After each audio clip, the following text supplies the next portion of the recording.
What's up, A to Z Sports here live on a Thursday. Going to have a great show today talking Titans, and Sam is giving his season predictions. This is his last show before the Titans kick off against the Chicago Bears in Chicago. Sam, you're catching a flight up to Chicago tomorrow, going back to your hometown to watch your hometown team play against the team you cover on a day-to-day basis.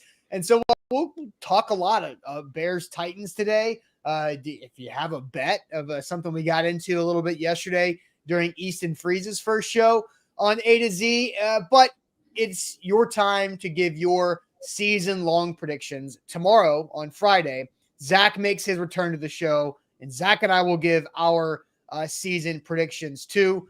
So we're going to have a lot of shows of putting everything on the table, all of our official on-the-record predictions of how we think this very unpredictable 2024 season is going to be. So excited about this. We've also got some news to hit at the beginning of the show that we'll talk about. And then the magic bucket to wrap this thing up. So Sam, welcome in. Let's get this thing rocking and rolling.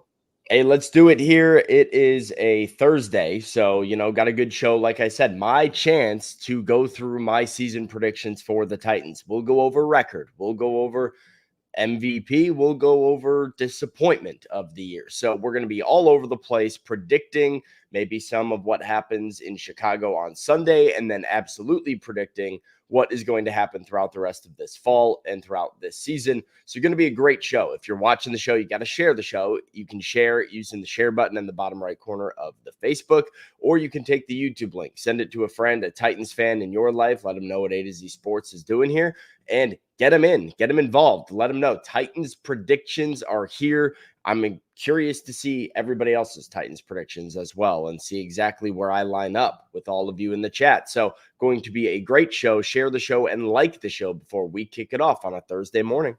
Yep, let's do it officially. Welcome into A to Z Sports, powered as always by the BetMGM app. I'm Austin Stanley. He is Sam Phelan, our Titans reporter for A to Z Sports.com, and we are Nashville's on-demand sports network, going live weekday mornings at 8 Central Time on Facebook, YouTube, and Twitch. Links to the show segment by segment on our Twitter X timeline. And you can also hit us up on Instagram, TikTok, and Threads for more great Titans content. Got to thank our sponsors because they make it happen for us and they help out all of you. Like Wilson County Hyundai, make them a part of your new car buying process. Go see them in Lebanon or online, wilsoncountyhyundai.com. The Bone and Joint Institute, boneandjointtn.org, the region's destination for comprehensive orthopedic and sports medicine care. Farm Bureau Health Plans, get better with your health coverage by going to lower your rate for better coverage and using our link to do it at fbhp.com/ATOZ. And new this week to A to Z Sports, it's T-Dot and Nobody Trashes Tennessee.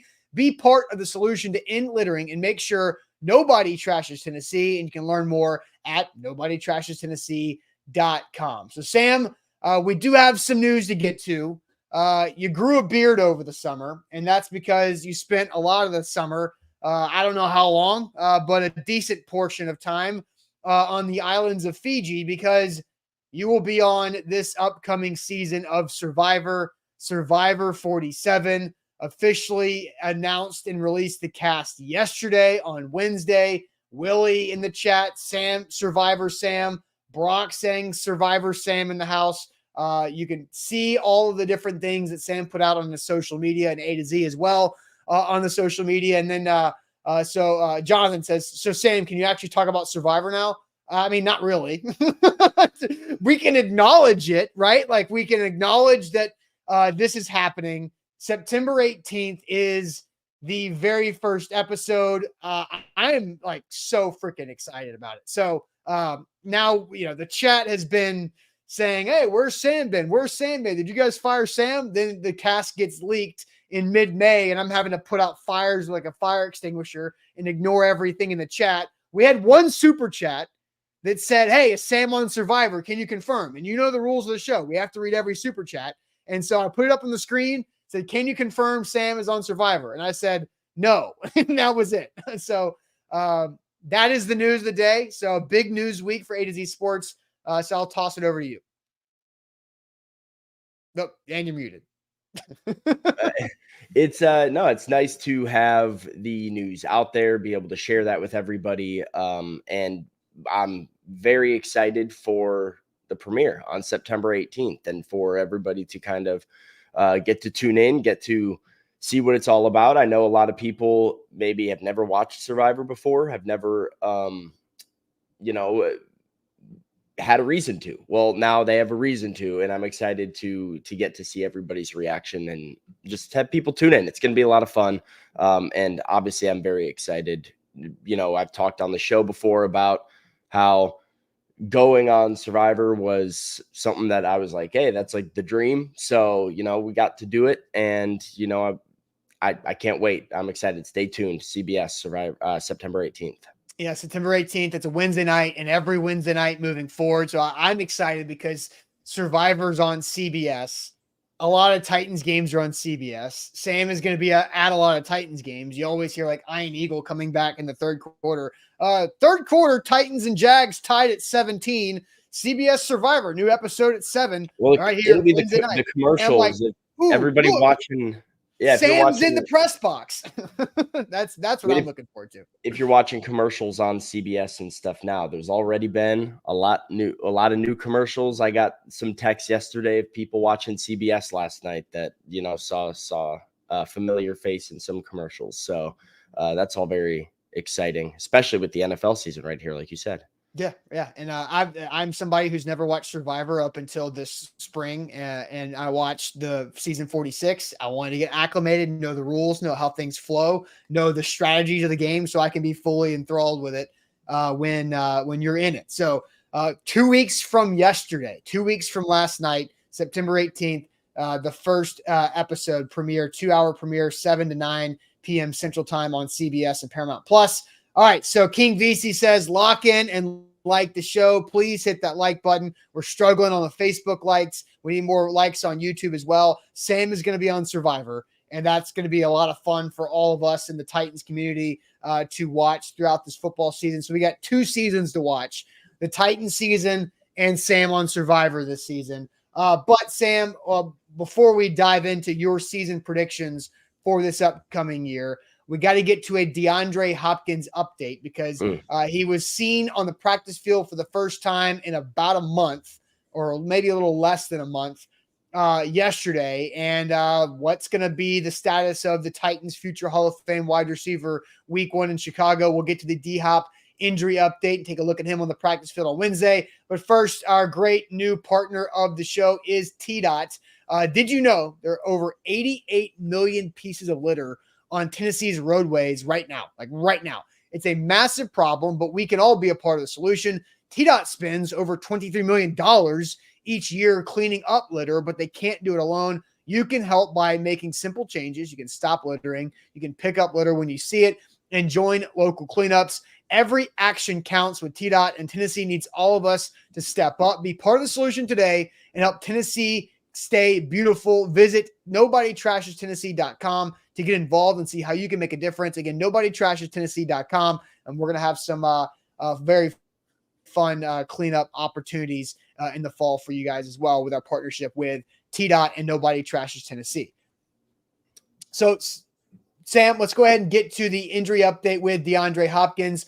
We haven't seen him in a while, but he was out there on the field. A knee strain has kept him out for the last month or so. The timeline from Paul Kaharski was roughly 4 to 6 weeks in his report when it happened. We're right around that 4-week mark. It would have been 5 weeks if he misses week 1.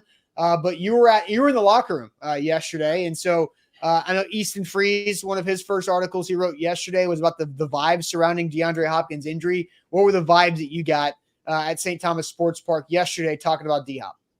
It all seems very positive with D-Hop right now, as if things are still remaining on track. I mean, when a guy is a full participant in practice and he goes through all of the team drills and stuff after missing a lot of time, that's a good sign that he's tracking to play on Sunday. So I think D-Hop is a veteran that knows his body, knows how to take care of his body, knows what his body needs, and is able to play through some discomfort, adversity, pain, whatever you might want to call it, if need be. So I expect D-Hop to play as it sits right now. And that was kind of the vibe that I picked up on around the Titans facility yesterday. Yeah, I did too. Now, I don't know if it's going to be the same as or similar to the Traylon Burke situation from last summer where he had the knee sprain that looked more violent in Minnesota. And we talked to the Bone and Joint Institute, and they were saying, well, he might be able to play, but he probably can't run all the routes. I mean, I'm just going to play this 10-second video again.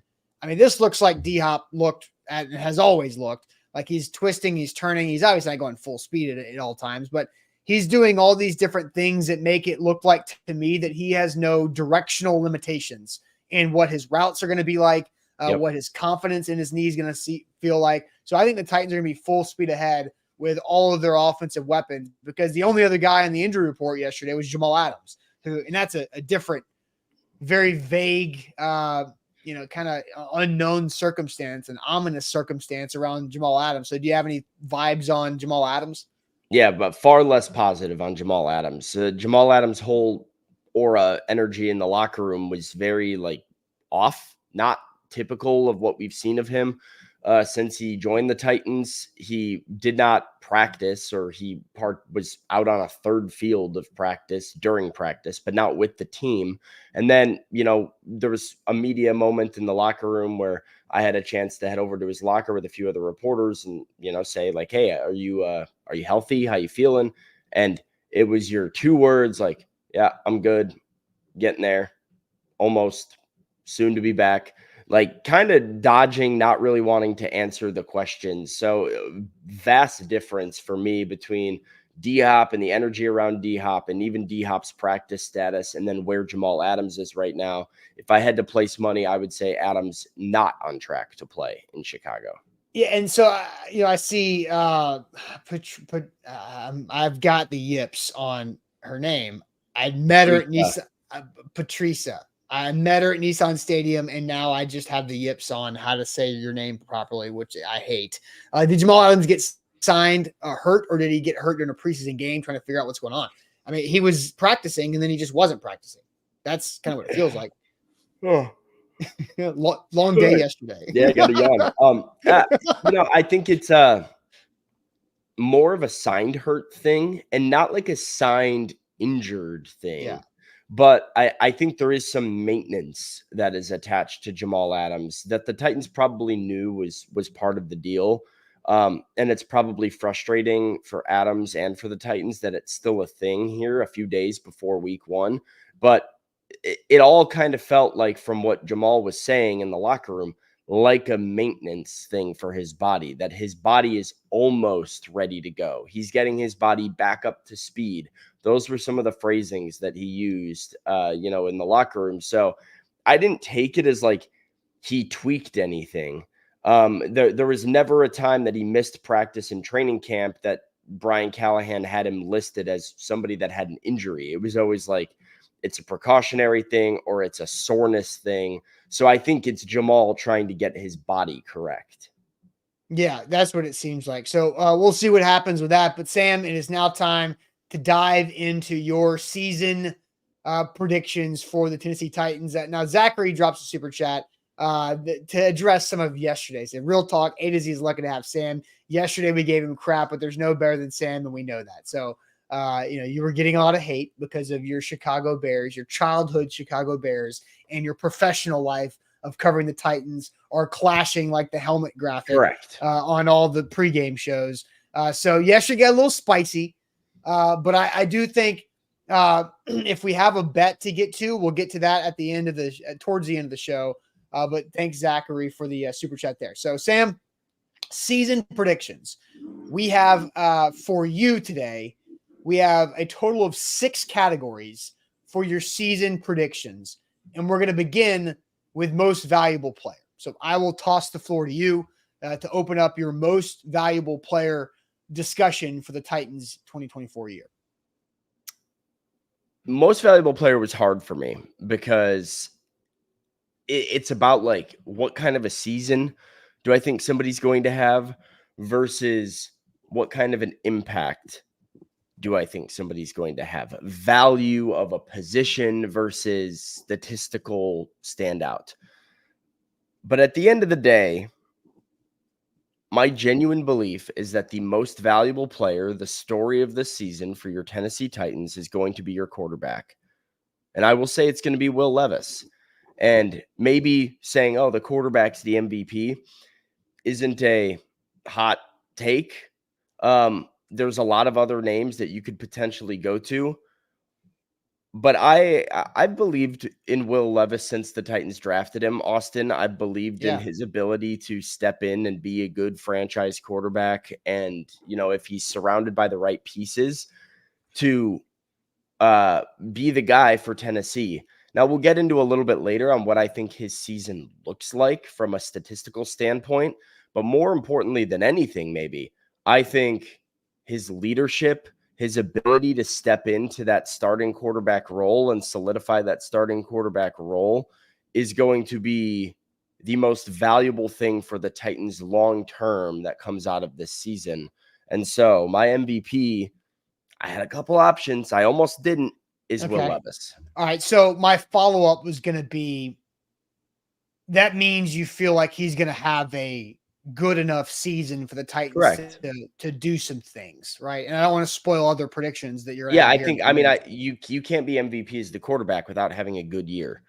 And so we'll talk about it a little bit later because there's another weird nuance to this that I'll want to talk about. But I think, you've got, like, when I look at a player, right, I think the only two options for MVP are Levis and like Jeffrey Simmons because of the value that they potentially bring. And if Levis is as good as I think he's going to be, it is a step up from Mason Rudolph.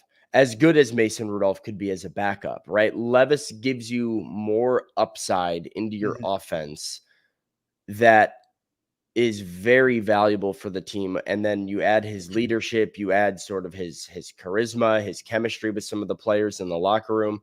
I'll go with Will Levis as my MVP. Okay. I saw a couple others. I saw Pistol Ramsey bringing up the offensive line and then says Cushenberry. I think like the offensive line as the most valuable player, right? Like I think there's an interesting conversation about this being an option, like Lloyd Cushenberry being the center, the highest paid center in free agency in league history, and having the unit turn around. That will have a lot to do with Lloyd Cushenberry and obviously Bill Callahan. But I think that is a potential candidate for most valuable player. How do you feel about that? Yeah, I mean, it's just hard to do one of five, For sure. Like, it's like Cushenberry could have an awesome year and be the leader of this offensive line. And like the argument would be left tackle's more valuable, right? Like left tackle is more valuable when talking about a most valuable player. So you could do it as the unit as a whole, and I wouldn't hate it as a prediction or a guess, but I'm not sure I would say one offensive lineman has the ability to be this team's MVP. Okay. Now, you don't have to give the number, but is there a statistical floor for Levis that you have in mind that would be like the pass fail for MVP consideration or not good enough? Yeah, I mean, it's tough because it all depends what it looks like, Yeah. The floors, right? It's like, okay, well, if it's this many yards, it's like, okay, well, what if there's this many interceptions with that many yards? How many pass attempts is it? I will say the floor to me is 3,000 passing yards, 20 passing touchdowns. Okay. And like, let's get over both of those feats. Let's be in like, that's the floor, right? We're talking about a floor here. Yeah. And I think he'll go over both of those marks. And I think, he'll just manage the games and be a good leader and do what he has to do to be the MVP of this team. All right. So that's your MVP, Will Levis. So we've got two other predictions here now. Biggest surprise and biggest disappointment. I'll let you go with whichever you want to go with first. Biggest surprise, biggest disappointment for this 2024 Titans season. I will go with my biggest disappointment. So I'll give you a player and then I'll give you a concept. Okay. All right. My player, no surprise that this is my disappointment, is going to be Tyler Boyd. Um, I think the expectations for Tyler Boyd are higher than what I expect from him. I just don't think anytime you're talking surprise, disappointment, whatever it is, like expectations matter. I think Boyd will come in lower than most Titans fans think. And I would also, Travion says Burke surprise, Boyd disappointment. I might go Burke's disappointment, Boyd disappointment. I think those second and third receivers are not going to be as impactful. We learned this lesson last year, Austin. You and I sat and did a how many yards for this guy sort of prediction ahead of the season. And you're like, oh, Kyle Phillips. So I can see 400, 500 yards. Chig, I can see 500, 600 yards. Yeah. Traylon Burks, I can see over 800, maybe over 1,000 yards. And then you realize, oh, we've got 4,500 passing yards. I mean, Sam, we had a conversation last summer in training camp before Burks. I remember what conversation you're going to bring up. Hopkins, Burks, 1A, 1B. Yeah, well, and who combining for 2,000 plus. 2,000, yeah.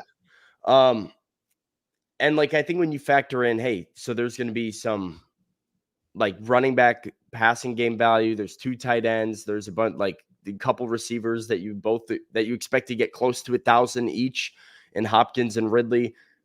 I think you're going to be disappointed at the few catches and numbers from a Burks or a Boyd if you've got high expectations for them this season. Now, Jonathan says this isn't the same offense though. So that brings me to my other point. Okay. My other disappointment is the passing offense, which I know is slightly contradictory to Will Levis being the MVP, but I just think this offense is going to have a really good running game. They're going to run the ball really successfully. I think you could see easily Boyd, Pollard combined for 1,500 rushing yards I would not be shocked at that whatsoever. I think they're going to run the ball a good amount. I think they're going to use their running backs a lot in the red zone. And so I don't necessarily think this is going to be a team that, hey, we have a good offense. Will comes out, throws for 4,028 touchdowns, right? And if you have that sort of expectation, because when we did an experiment just a couple of months ago about what do we think from Will Levis, what's the number, the statistical number he has to do to prove to be the guy, we're getting people coming in bombing 3,800 yards and 28 touchdowns. And you realize hey, 2 quarterbacks hit that mark last year, right? It's most of them, yeah. It's rare to actually get into that. That's elite status. So while I think Levis will have a very good year, while I think he will manage this offense appropriately, keep them in some games, be a great leader, be the most valuable player, and put yourself in a place to take that next step next year for 2024. I think the passing offense might not have as much volume or as much impact as Titans fans might think it does right now. Yeah, Braden on Facebook says a boring Levis could still get MVP with all the check down passes to tight ends and running backs. And I like how he said the boring Will Levis, because Levis has had so many comments I need to be good with the boring stuff. I think, Braden says it really well there, because I don't see Will Levis as MVP in the sense of we're going to be sitting here talking about he threw for 410 and 3 touchdowns against the Texans and outdueled Stroud. Right. I do think we could talk about Levis threw for 222, a touchdown, no picks, ran the ball well, managed the game really well, looked really accurate and smart and decisive with the football, and got the job done, and made some special throws here and there, and started to really piece together a good season. And the Scott says boring can be good. Yes. And so maybe it's not 4,000 yards and these lucrative passing numbers. Maybe it is a little bit more heavy on the running game than you might think. But Will Levis is still getting the job done and being the MVP in this scenario. Yeah, I don't think Levis is going to have 4,000 yards. I don't think so either. Yeah, I think it's under. I think if I was taking the over-under at 4,000, I would definitely take the under. Would you take over 3,500? Yes. Would you take over 3,700? No. Okay. I think it's that would be the range. 3,500 is the range. I think 3,700 is where I'm I think that's the right over under for me, which BetMGM has like 33.50. So if you want to go take that, you could absolutely do that. I mean, but if it's 3,600, that's 211 yards per game. Right. And That's what do you do? What do you do in what 2 series against the Saints? 100. I don't know. It was over 100. Look, I think he's going to have some maybe 180 games. I mean, that happens in the NFL. Sure. He's going to have some 300-yard games. It probably depends on where they're at in the game competitively. Like if you're ahead, Levis is just kind of sliding into this game manager sort of spot. If you're behind, yeah, he's going to maybe throw for 350 yards because they're just going to be airing it out. I think, but that would probably be the pocket that I put him in, is between 35 to 3,700 yards, which that'll play. Yeah. And our new producer, apparently, Easton Freeze, who's now watching the show and texting us stats. Hey, I like this dynamic. We can have a research guy behind the scenes. Easton texts us and says 3,700 will be the 5th best Titans passing season. Tannehill had 38-19 and 37-30. And think about how good some of those Titans offenses were passing the ball, even because Derek set up the passes so much in 2020. And you were like, oh, the Titans have explosive passing offense. And that Ryan Tannehill had 3,800 yards. Well, and then that was 16 games, right? True. So there's an extra game now. And so then the 2021, though.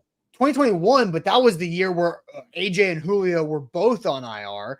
Henry broke his foot, and they didn't have much to do. Like they had to throw the ball to Josh frickin' Reynolds before he went and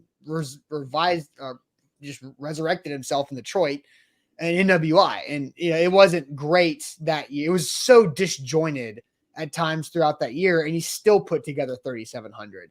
Yeah. So anyway, I think that's interesting. So MVP Levis, biggest disappointment, you're saying Tyler Boyd because of other people's expectations. You've always been steady on Boyd, you have lower expectations for him, and the passing game you think is going to be less volume than most expect.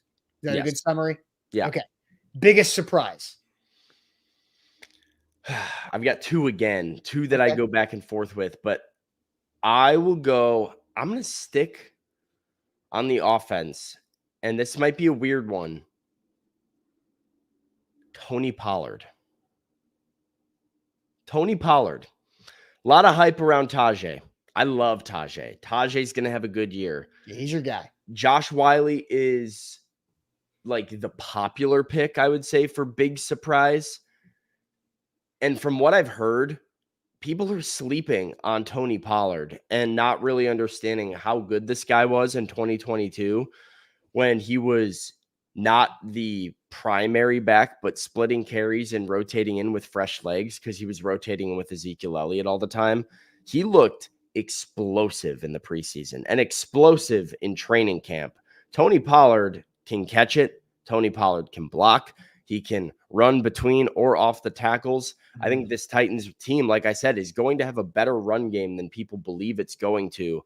And I would not be surprised if Tony Pollard was well over 5 yards a carry this year. Ooh, I love this biggest surprise because 5.3, 5.4 yards per carry. I put it this way. I have a fantasy football league, my big stakes league. I drafted both Pollard and Spears, but I took Pollard before I took Spears by 1 round.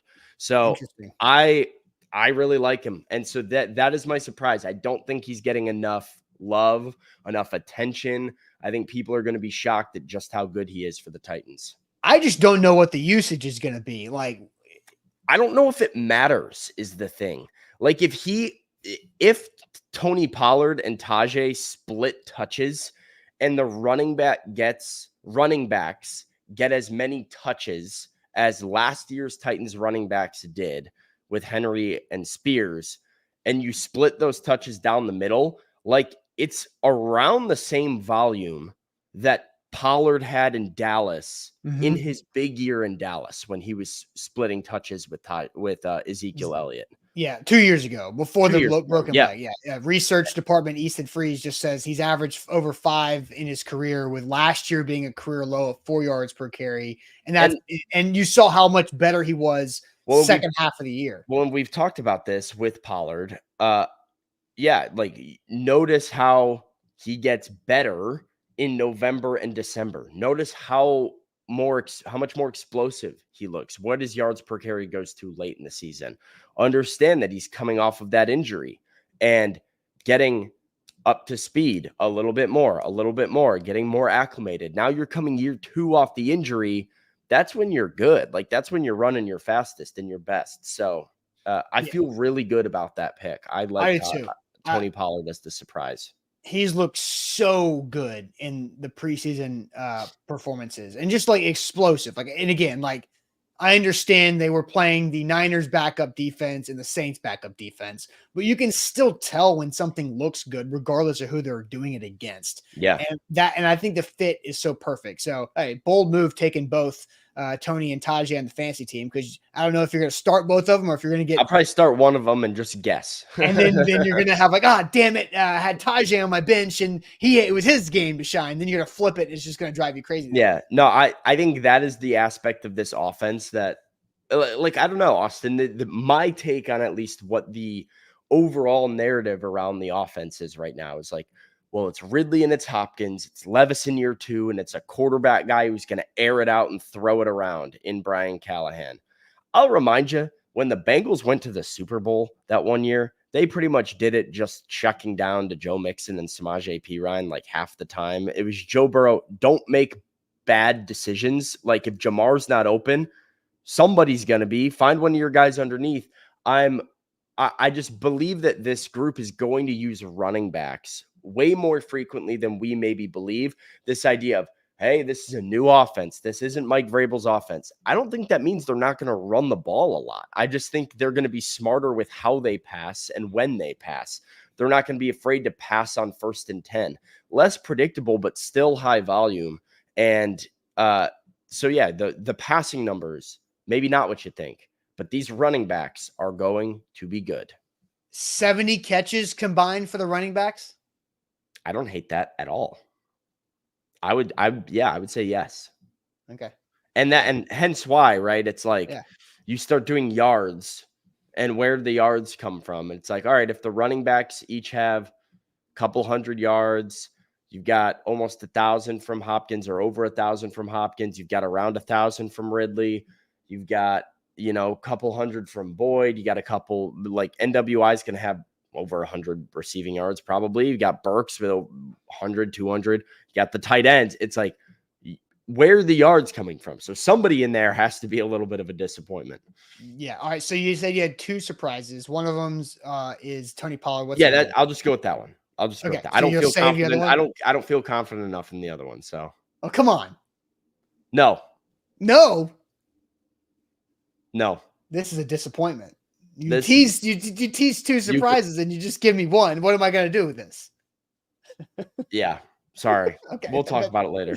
All right. So we've got three more predictions for Sam's 2024 Titan season. Defensive Player of the Year, Best Rookie, and the win-loss record. We'll get to all those, but first, going to tell you guys about our friends at Farm Bureau Health Plans.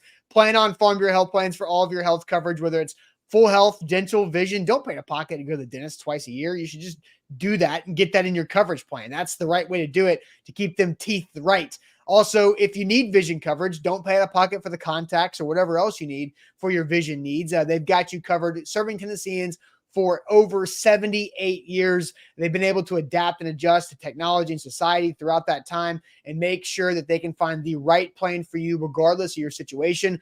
200 plus locations across Tennessee, or go look at them online and see what you can do with getting a quote by using our link, fbhp.com/ATOZ. Today's show powered by BetMGM, the sportsbook born in Vegas. Use the bonus code ATOZ Sports when you sign up with BetMGM and BetMGM.com. Get up to $1,500 back in bonus bets if your first bet misses with BetMGM. It's a second chance to win big. That's the best way to do sports betting, especially with the NFL coming up. Tonight, regular season action tonight between the Ravens and the Chiefs. NFL is here. Sports betting is too. The sportsbook born in Vegas, BetMGM.com. All right, so Sam, gonna flip it over. You've gone MVP, Will Levis. Biggest disappointment in your eyes, Tyler Boyd, because of his expectation and just the pass game volume.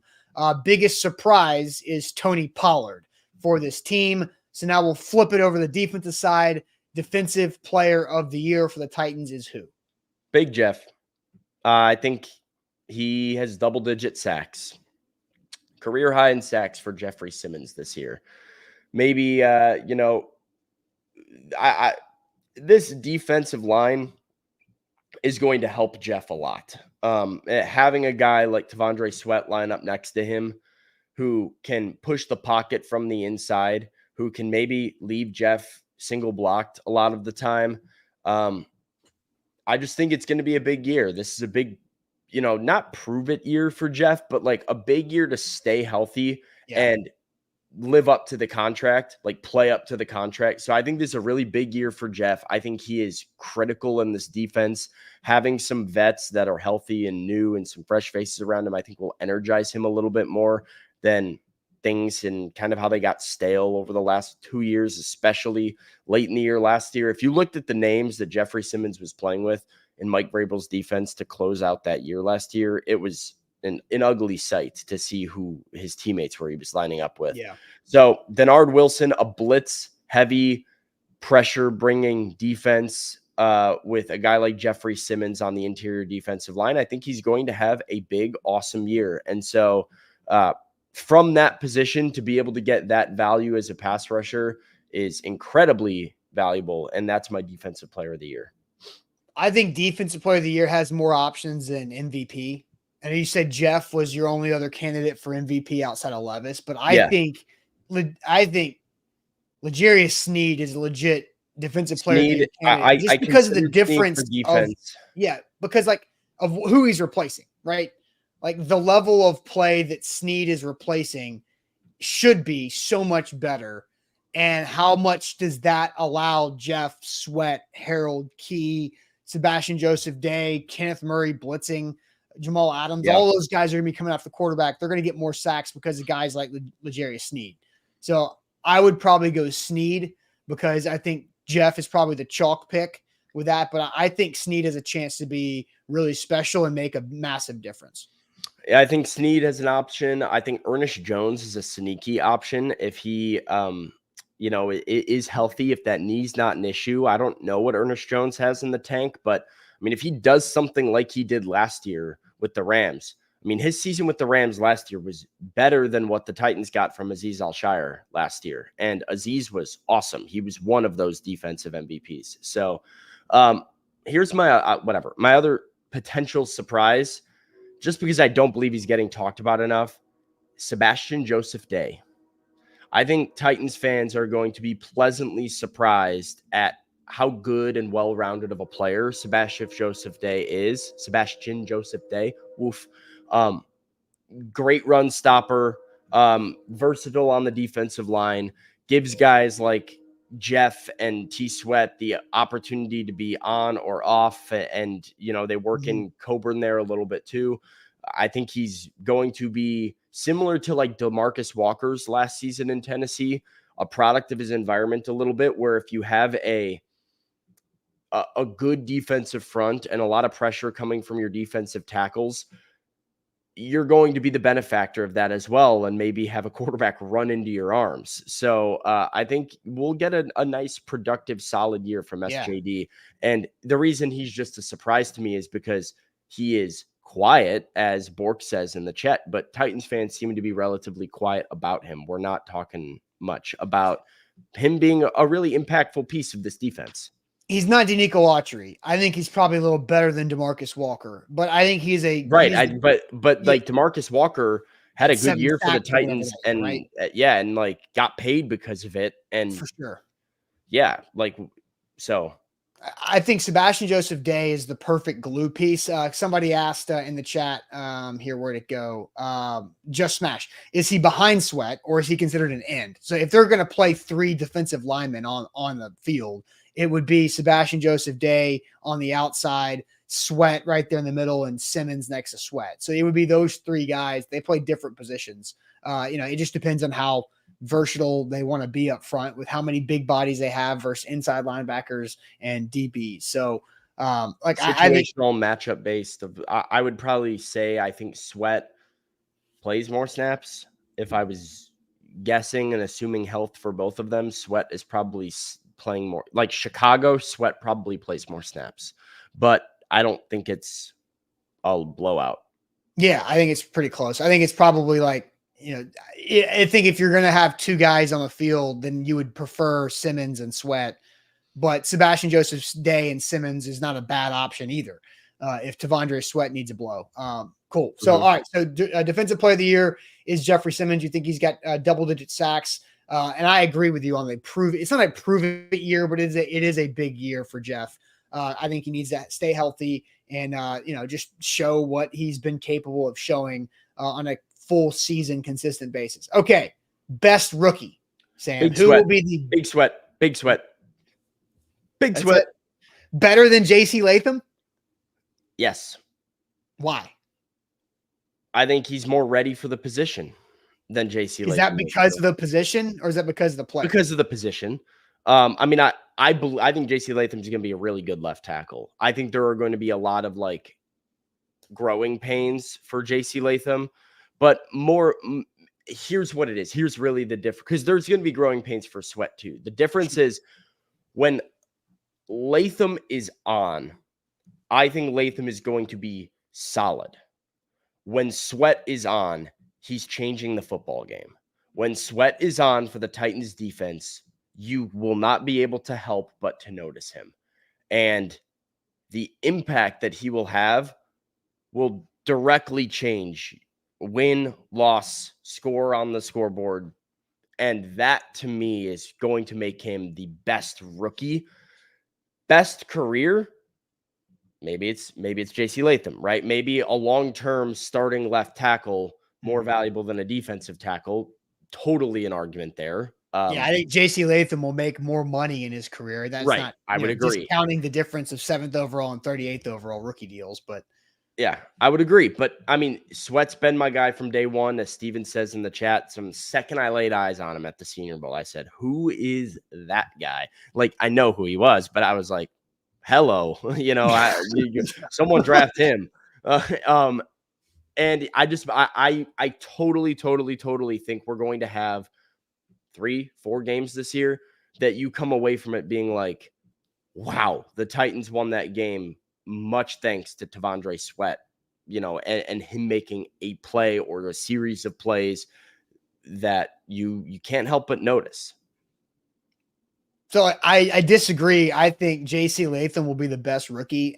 It's not against Tavondre Sweat, but it's the same thing that I said about L'Jarius Sneed for Defensive Player of the Year. The difference of who JC Latham is replacing is so much more impactful and will make this team better. Sure. Like Will Levis is the MVP of this team because JC Latham was the best rookie on the team because of how important those two things are.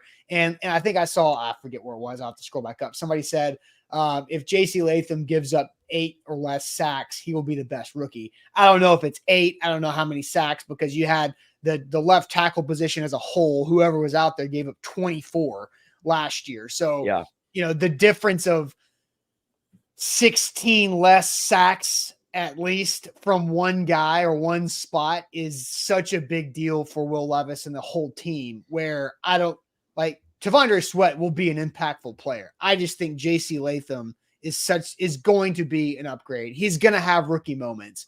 JC Latham is going to have more visible, noticeable rookie moments than Tavondre Sweat, but I still think JC Latham's the best rookie. I feel like I trust him more a little bit to stay steady throughout the year. That's because fair. Because it helps that for sure. How damn professional JC Latham is. Like it is crazy of how this guy carries himself. And so there's going to be a rookie wall for everybody. Who's more likely to blow through the rookie wall mentally? Because I think physically both are. But I think JC Latham, I just trust really, really strongly. Totally. I'm there. Okay. Are you ready? Are you ready for a win-loss record? Yeah, I'm ready. And will this team go to the playoffs? I'm ready. Bring it. All right. Well, I guess we should just go down. Do you want me to go game by game real quick, or record, or what? I think give us the record and then let's break it down afterwards. We have our schedule graphic too. We can refer. Record. It was a toss up. Oh, 9-8. okay. 9-8. Not a playoff team. Close. Playing for a playoff game in week 18. A loss to Chicago, a loss to the Jets, a win against Green Bay at home, a loss to Miami in Miami, starting 1-3. Mm-hmm. You beat the Colts at home, go to 2-3. You lose back-to-back games against Buffalo and Detroit, and go to 2-5. Then you get hot. Win over the Patriots, win over the Chargers, win over the Vikings, back even to 5-5. Ooh. A loss to Houston on the road, Okay. and another stretch of 3 straight wins. You beat Jacksonville, you beat Washington, you beat Cincinnati. You are 8-6. You drop one to the Colts on the road, go to 8-7. You beat the Jags, go to 9-7. You play Houston at home for a spot in the playoffs and finish 9-8. Oh, you lose. You lose the win and get in game, Sam. That's what I came up with. That's what I came up with. And the reason I say that is because I also don't think it's crazy to feel like that game, like I think that game might be for the division too. Like I think there's a world where it's a 10-6 Texans team against a 9-7, 10-6 Texans coming to Nashville against a 9-7 Titans. Winner wins the division maybe, and like is like this is the tiebreaker game kind of a deal. Like I think the Texans need that game. I don't think they win 13 games, maybe not even 12 games. Like I think they're more towards the mean than people think the Texans are. All right, so in this scenario, the AFC South would just be a one playoff team division. The Texans would win the division at 11-6. Yeah, I think it probably is only because like sure there's a chance the AFC South probably eats itself a little bit. Like I think the Texans are a good team, the Colts are a good team, the Titans are a good team, the Jags I think kind of finish at like 6-11, even though people would tell me that the Jags are a good team too. But I think they've gotten passed up by a couple of these other squads in the division. And I think if you're a division in the AFC that doesn't have a bad team and has a lot of teams floating around the 7-10 win mark, you're gonna have wild cards in other weaker divisions that like I think both Miami and Buffalo have at least 10 wins or 11 wins. Buffalo's interesting while we're on it because they lost so much, but they have Josh. But Allen. I mean, even if maybe it's not Buffalo, maybe the Jets. The Jets, right? And then you look at the North because you've got the Bengals with high expectations, right, and the Ravens with high expectations. The Browns are a really good football team if they can figure out the quarterback. So I agree. I think the only way the AFC South gets 2 playoff teams is if the Titans win the division. Because I think the Texans will have a record. I agree. I think what you're saying is spot on. Or like the Colts win the division, right? But like, yeah, but I think in my opinion, I think the Titans are more likely to win the division than the Colts. I agree. I think the Colts have a higher floor. I agree. The Titans have a higher ceiling. Mm-hmm. Totally. I'm on that same page. Okay. And the Texans will be around 10 or 11 wins regardless. So they're going to have a spot.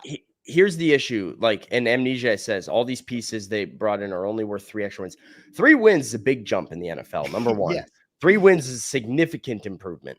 And a lot of these games come down to little stuff, but the schedule to me is a tough break. And we talked about this a while ago. It was confirmed in like a tweet that I saw where the Titans have, I think, the 3rd most difficult schedule in the NFL, or 5th most difficult schedule, despite being a last place team last year, playing a last place schedule this year. But it's because so many of these last place teams are not real last place teams that they're playing, or they're teams that got significantly better. We throw the schedule up there again, Austin. Here, I'll throw it up. Yeah. Like the Jets are, I guess they're playing that whole division, so it doesn't matter. But who are their last place games? It's the Bengals are Yep. a fourth place team. The Commanders are a fourth place team. So you get the Bengals, a fourth place team that was only a fourth place team because they didn't have Joe Burrow last year.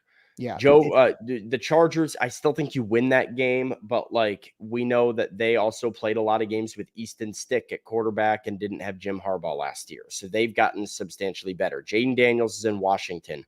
You draw the NFC North, which is the best defense probably the best division, the most well-rounded division in the NFC.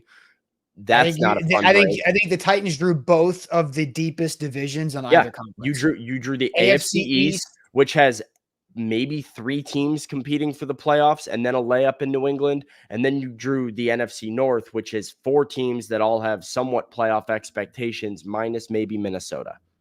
Right. So it's a tough schedule. Like there's only 2 or 3 games on the schedule, like New England, Washington, and then maybe like the Minnesota. Chargers. I think Minnesota is not going to be very good. I agree that they're not going to be very good. But if it's Washington, New England, Minnesota, that you're like, okay, you should probably win those games. And then there's just like a lot of tough games. So yeah. No, so like just to kind of go back on this, because I saw somebody say that Kevin said the Jets are a last place team game. No, they're not, because you play that whole division. They are a last place team. I mean, the Bears are a last place team from last year too, but you're playing the whole North. So your whole division is playing the whole NFC North. Right. The three teams that they're playing that are because the Titans were last in the South last year are the Commanders, the Bengals, and then the Chargers. And those are the games that differentiate from your division, and then your division as the AFC South as a whole. Another thing that's potentially not great for the AFC South to get multiple playoff teams is the idea that your division drew those 2 other divisions in the AFC East and the NFC North, 2 very good deep divisions. So there's not a ton of like layup games on it. Like if you draw, I don't know, the NFC East, right? It's like, okay, yeah, Philly's probably a toss-up. Dallas is a tough game, but we should beat Washington and the Giants. Like, you get a couple of easy wins in there, or the NFC South, right? Yes, where all 4 of those teams you could beat. You've got like, man, and we should beat them.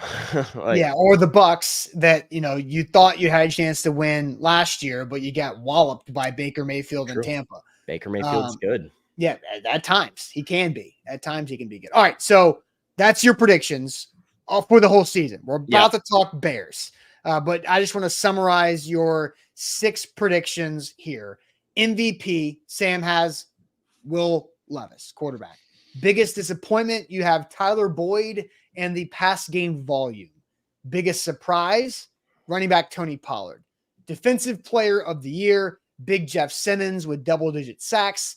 Best rookie, you go with Tavondre Sweat, who you think is a game changer by himself.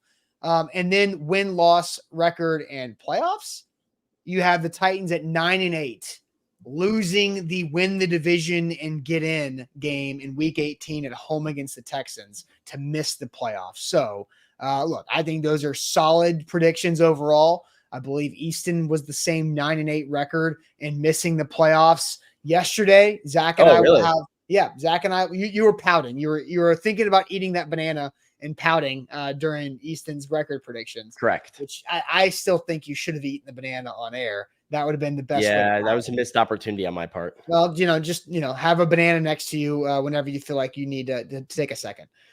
So, all right. Now I want to get to, because Zach and I will have our full predictions tomorrow on the show. Zach's return, I don't even know the date when he was last on the show, but it's been months, plural. Not quite several months, but plural months for Zach to miss the show. So he'll be back tomorrow. And now as Sam yawns through because of how busy that day was yesterday, we've got super chats to get to address what Sam's day was yesterday, but we're also going to talk Bears and Titans, and let Sam have his prediction about this game too. But first, the Bone and Joint Institute is where you should turn for all of your injury needs, because injuries happen in life just like they do in football. And so if you want to get healthy and stay healthy and learn how to use at-home physical therapy to prevent that injury and to not have to go to doctor's visits or physical therapy visits over and over and over again, then the Bone and Joint Institute is the place for you. The region's destination for comprehensive orthopedic and sports medicine care. Make sure you check out the Bone and Joint Institute in Franklin off I-65 and Highway 96, or online, boneandjointtn.org. Today's show powered by BetMGM, the king of sportsbooks and the sportsbook born in Vegas.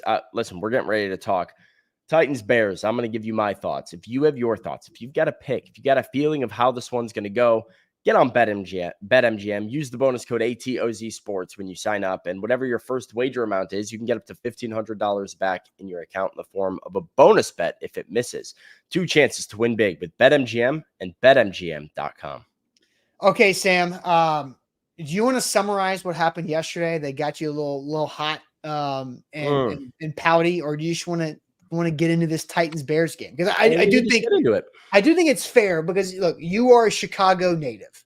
You grew up a Bears fan. You're a White Sox guy, and look, everybody has to respect that. You cover the Titans professionally, and you cover the Titans professionally very well without having your Chicago Bears bias. I'm not afraid. I'm not afraid to say, like, I didn't grow up a Bears fan. Like, I am a Bears fan. Like, I was not been a Bears fan games, the whole but Titans bye week, I'm watching the Bears in my Jay Cutler jersey. Like, that is what I do on a Sunday if I'm not dealing with the Titans. So, like, it is professional versus personal world. I'm not like afraid to say that or admit that or whatever. That's where my fandom is. And you were able to separate those two. And I think most people can. On the show, I can be a little bit more personal. I can be a little bit more my gut reactions, my gut feelings. One of the things that I wanted to say yesterday was just, if the Titans come out and they play really well against the Bears and they beat the Bears, my articles will be Titans-centered, Titans-based articles. My coverage will be Titans-based articles. And I do root for the Titans to be good because, it's better for me, better for my job, better for A to Z Sports. When the Titans are competitive, we like that kind of a thing. And, I root for a couple of different players, a big fan of them in the locker room and off the field and whatnot. So I have rooting interest on both sides. I will be covering the game from Titans lenses. I'm able to take my Bears goggles off to cover the game. I just want to say that before we go into the weekend and stuff, that I'm going to analyze what I see from the Titans, but we also are predicting what's going to happen. And I don't believe the Titans fans, or specifically the ones in this chat, have an accurate understanding of just how good the Chicago Bears team is. And so that is the caution that I'm giving everybody. It's part of what I've been predicting. So, yeah. So Juan says, I want to hear Sam's predictions on the Bears season wins loss. We can come back to that, but how do you feel about this game? I want your official prediction on this Titans Bears game, because I think if somebody's going to know both sides, like, you're going to know the Bears and the Titans better than basically the high majority of the media population or the NFL fan population, right? So I think that people should listen, in my opinion, because both sides super well. So what is your prediction for this game between the Titans and the Bears? I think the Bears are a matchup nightmare for the Titans. This is the kind of team that the Titans are going to struggle with throughout the course of the year. Unfortunately, the Texans are kind of built from the same mold. And it's this idea that the Titans are going to try and make their living on defense by bringing pressure at a quarterback. The one recipe that breaks that is a quarterback that can escape pressure, can improvise, and an offense that has 5 or 6 explosive weapons where getting the ball out quickly is going to be easy, right? Like a team like, just for example, because I saw a couple comments in the chat earlier when I was going through my schedule. By the way, there's no rhyme or reason to like my schedule predictions some of the times. Sometimes it's just like a gut feeling. Like, Yeah, right. It's I like think how you feel like your March Madness.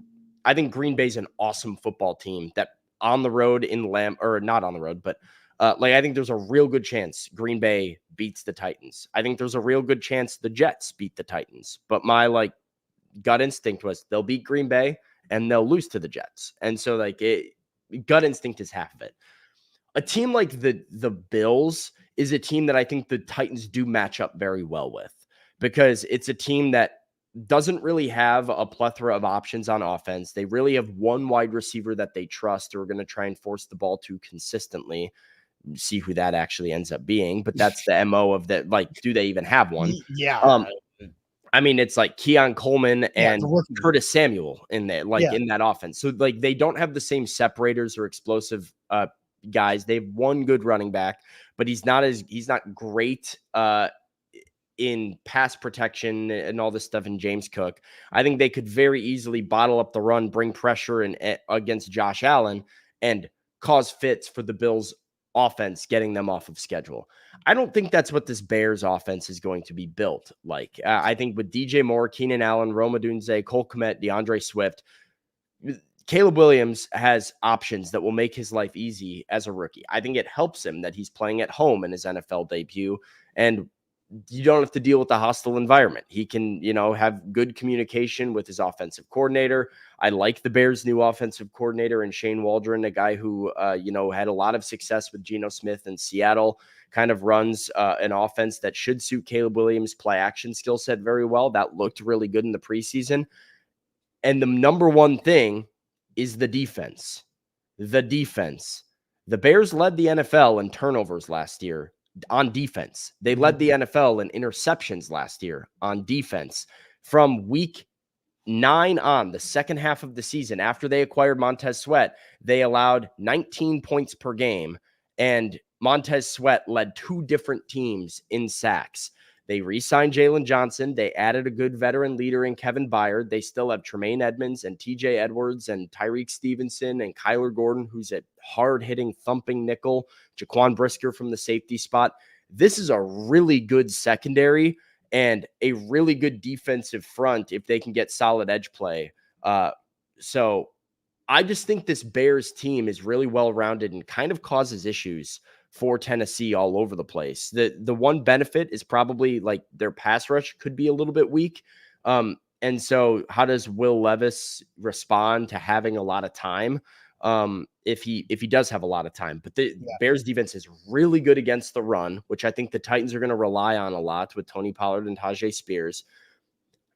I look at the rosters, Austin, and this goes for the chat too. What is this last year wake up? Last year, Sam, wake up. The Bears got better this offseason. All they did was add. They didn't lose anything really of value. They swapped Eddie Jackson for Kevin Byard. They got better as the season went on. I don't know what we're talking about last year. There's this idea that I think Caleb Williams is a big upgrade over Justin Fields. Right. Huge. There's this idea that because the Bears were picking first overall, because they'd been bad for a couple years in a row, I think people have this mic's fallen. I think people have this distorted view of the Bears as the worst team in the NFL that won 2 games 2 years ago. The Bears won more games than the Titans did last year. They won 7 games. They were a dropped Hail Mary and an 18-point collapse in the fourth quarter when Justin Fields got hurt to the Lions away from being in the playoffs last year. So this Bears team was not far away, and then added Keenan Allen, added Rome Odunze, added Gerald Everett, added DeAndre Swift. They upgraded Justin Fields to Caleb Williams. They added a couple of pieces on their defensive line like Darrell Taylor. So name a position. This is the thing I would give to Titans fans. Name a position on the football field right now outside of interior defensive line that the Titans are better than the Bears. I don't think there is one. Yeah, I think there's a couple like washes in there. Like I think there's a couple washes too. right? For Like sure. I think the cornerbacks might be a wash if you got Jalen Johnson and I Snead. think the Bears are deeper. Maybe so. I think wide receiver, like obviously the Bears are Bears, better at wide receiver, but again, not close. how It's much? not. No, it's not close. The Bears are better at wide receiver. I think Tyler Boyd as wide receiver 3 is not as good as whoever you want to pick to be the Bears wide That receiver one, 3. like that one is. I like the Titans. I like the Titans wide receivers a lot. The Bears have a better receiving core. It might be the best in the NFL. If not, it's top two. I think, when Jack did his top 10 wide receiver rankings after Tyler Boyd joined, the Bears were very, very high. And I think that's fair. Keenan Allen is a really, really good receiver. I think what DeAndre Hopkins is a DJ Moore and Keenan Allen were 2 of 12 NFL wide receivers to go over 1,200 yards last year. The Titans didn't have one. They added a top 10 pick in Rome Odunze. Yeah, but they also, DeAndre Hopkins had 1,000 yards in this awful crap offense last year. Sure. Calvin Ridley was one of 10 receivers. DJ Moore had 1,300 yards. But no, I get it. But Calvin Ridley was one of 10 or maybe 8 receivers, I can't remember, that had 1,000 yards and 8 or more touchdowns last year. So I think they are still that's a close one. If you want to give the Bears the edge on that one, that's fine. Yeah, I think at running back, who is the other running back behind DeAndre Swift? Khalil Herbert. I think it's kind of a wash. I think I would say the Titans don't have the Titans a slight edge at running back. Right. I think running back is there. I think there's a wash at corner. I think I get what you're saying at wide receiver. It's slight. I think the offensive line is unproven for the Titans, so there's no way. And I think Caleb Williams game number 1 versus Will Levis game number 10. I think call that a wash, right? For all you care, like for all you want.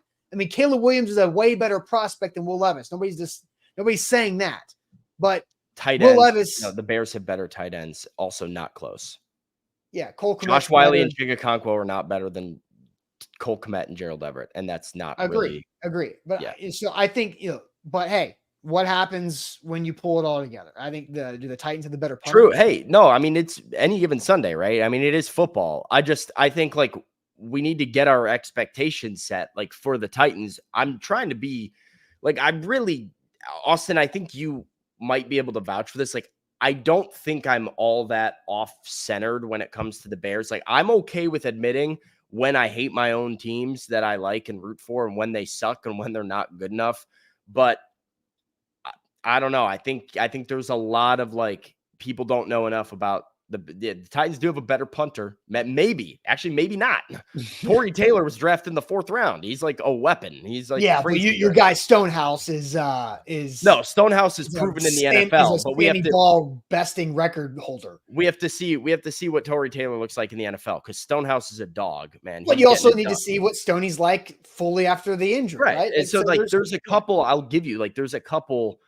Hey, I think it's more even than what you think, but I also think the chat is dismissive of overly. The reason that this started becoming a thing is because the chat was in this mindset of there is no way we lose to the Bears. Time out. 30-second timeout.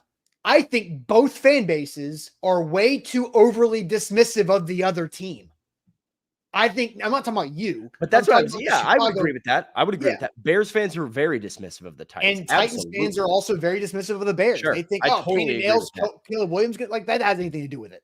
Like, and that's why. Like when I have the knowledge of both teams, I have the knowledge of both of these rosters. I know the Bears inside and out. I watch the Titans every single day. I feel it is necessary to talk to the chat and say, the Bears are a good football team. You don't believe me? Listen to your head coach. I've never heard a head coach stand up there and rave about another team that they're going to play as much as I heard Brian Callahan gas up the Bears.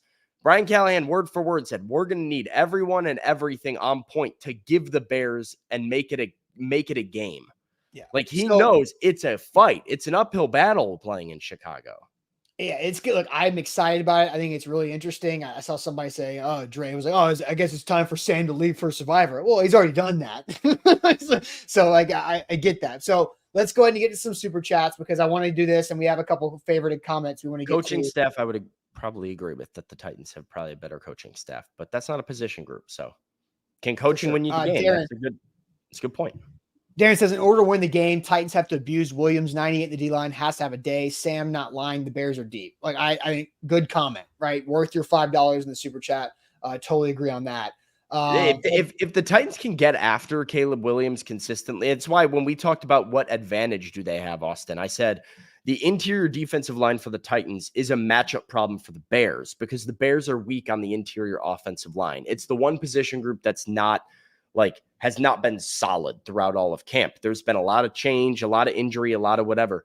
So if Jeffrey Simmons and Tavondre Sweat force that issue, push the pocket, get after Caleb Williams to the point where Caleb is not just running over and making his throw, but it's actually disrupting what the Bears are trying to do on offense. That is the path to victory for Tennessee for me. It is to disrupt Caleb enough in his debut to make it uncomfortable. But can they do that when he has all of these weapons that should allow him to get the ball out of his hands quickly?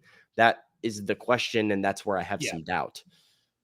For sure. All right. Other chats. Yuri says, Austin, you didn't give your predictions for the season. That's because I will do that with Zach on his return. Yes, mañana, Friday, if you don't speak Spanish. So I'll do that. And a couple other chats. I think, Two-Tone Malone says, the same really on Survivor. I think you favorited this one too, Johnny Lee. Did I just really see that our guy Sam is going to be an even bigger celebrity? Maybe that was me. So yes, if you missed it earlier, might have been me. Because anyway, but yes, Sam is on Survivor that debuts 2 weeks from last night, September 18th. So I think we're all really excited about that. If you want to watch his video from his interview that Survivor put out yesterday, Sam tweeted it yesterday. It's got a lot of interaction. So we get 2 seasons to watch, the Titans season and Sam on Survivor that starts September 18th. And then look, rules are rules, right? Super chat is we have to read them all. And so Just Smash just gives a vomit of super chat questions. What's the first thing you ate when you got home? How much weight did you lose? And then congrats on crossing off a bucket list item, Sam. I know you're not allowed to talk about anything. So congratulations on crossing off the bucket list, which was in some of the interview reporting that came out with the, any other things to add on top of that other than thanks, thumbs up? Nope. Okay. Gonna be fun. All right. It is now time for the Magic Bucket to wrap us up on a Thursday show. Here we go.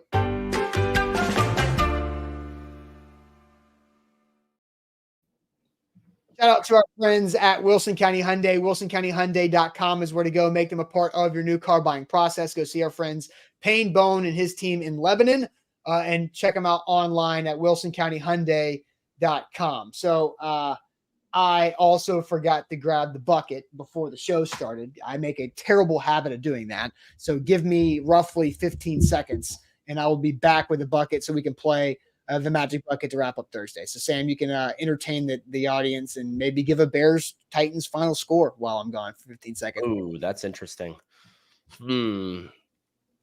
Bears-Titans final score 26-17 Bears. All right. What was the score? 26-17 Bears. 26-17 Bears. Okay. I don't know how they get to 26, but that was the number that came in my head. 5 field goals and 2 touchdowns. 4 field goals and 2 touchdowns. We're like, I don't know, good 3 touchdowns, 2 field goals. You miss an extra point because you went for 2 on one of. I don't know, something like that. And Chris says Titans still stuck on 17. Shake my head. All right. I think we've both done that one. That's the name, the Heisman Trophy winners. Yeah. All right, Sam. This is perfect for you because of what the temperature of the last 2 days have been. You have to you're talking to the chat, not me. Just all right. Clearing that up. Lick your lips at the camera, blow a kiss, and say, "This is for the haters."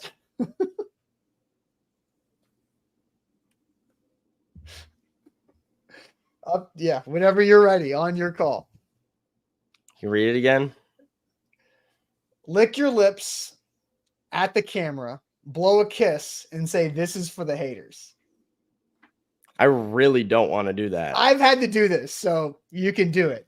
I really don't want to do Just that. think about all the trash talk about the Bears that you've been fielding for the last 48 hours. All right.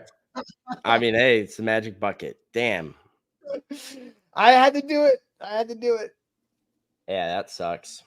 That's an unfortunate one. All Yeah, right. it's a brutal one. But hey, just think about this as Monday and the Bears just won 26-17 over the Titans, and you get to say this message to the haters. Yeah. The more you wait, the worse it's going to be. Yeah, that's true. Whatever. This one's for the haters. There you go. Wasn't that bad? Yeah, whatever. All right. Dang, I keep pulling change a tire, tie a tie, all these things that I've had. I'm ready for Easton to be on the magic bucket because he hasn't done any of these things. Damn it, I have to do this. And you've done it. I have to wear elf ears for the entire show. Yeah. The elf ears. I wonder if I still have my elf ears. You should. I hope you do. I might need to borrow those because I don't want to buy another pack of elf ears. We just need one elf ears pair per company. Like Amazon history. They're like, this guy buys a lot of elf ears here. Guy's weird, dude. Yeah. All right. So there we go. That's it for this Thursday. Hope everybody does make sure you hit that like button on the show. Like the show before you go. That goes a long way for us. It helps us out on Facebook and on YouTube. Predictions tomorrow with Zach and I. Zach makes his return before we got our game day shows as well coming up on Sunday with Easton Freeze and I on these same channels for pregame, halftime, postgame. More about that tomorrow too. And we'll catch you guys later on. Buck Rising Live tonight at 7 p.m. Hey, it kicks off. The NFL season is tonight. Ravens, Chiefs too. We'll catch you guys later. Appreciate it as always.